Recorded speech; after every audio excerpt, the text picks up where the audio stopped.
Thank you, Michael.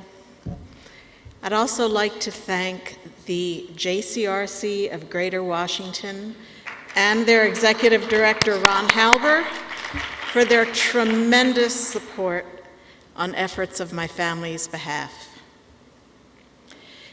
Nearly 2 years ago, on the night of December 3rd, 2009, the Shabbat table was set.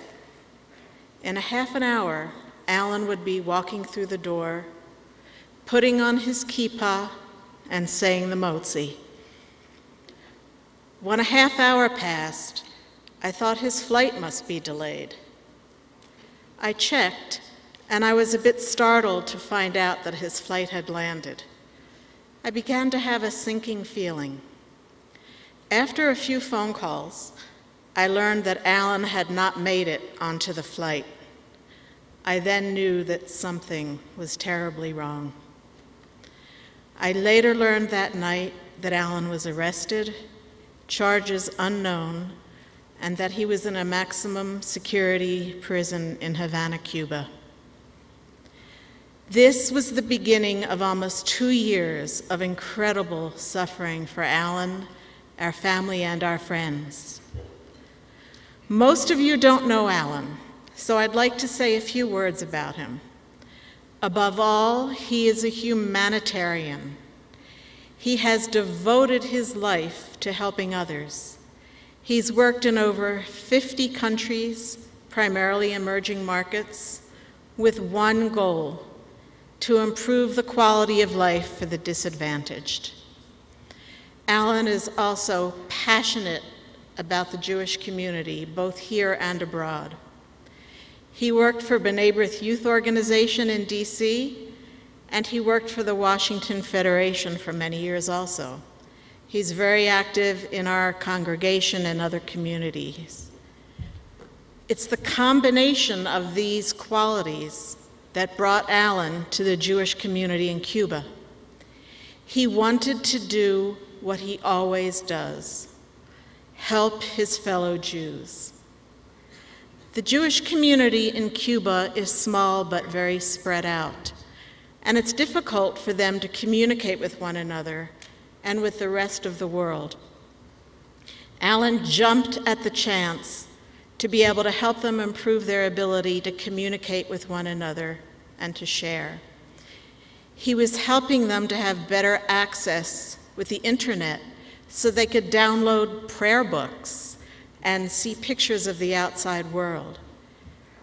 He helped them to create an intranet so the communities could be closer together to share things like recipes, sports scores, everyday things.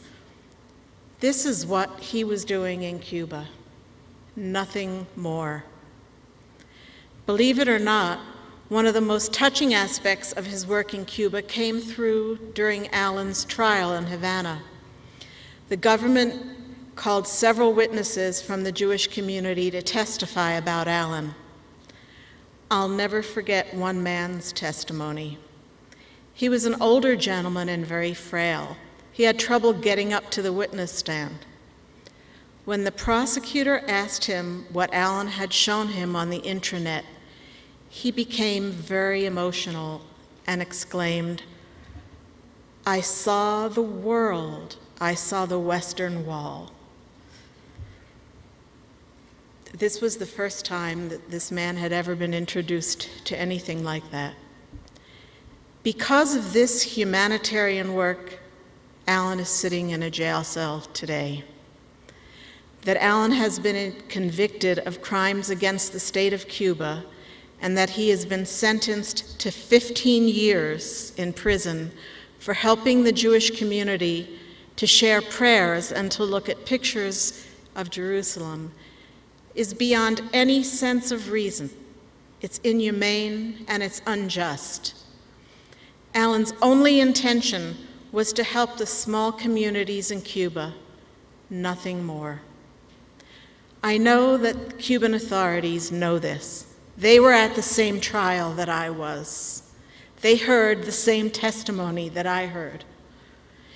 You may know about the health challenges we have faced in our family. since Alan has been imprisoned. Both my daughters are suffering terribly, fearing that they might not ever see their father again. My oldest daughter went through cancer surgery without her father by her side. Alan's mother, 89, is also fighting cancer. She's mourning the fact that she may never see her son again. And of course, there is Alan. He has lost more than 100 pounds. He's not well. He's suffering every day, mentally, physically, and spiritually. Alan and we are desperate for him to return home. We are working together to declare Thursday, December 1st, Alan Gross Day across the country.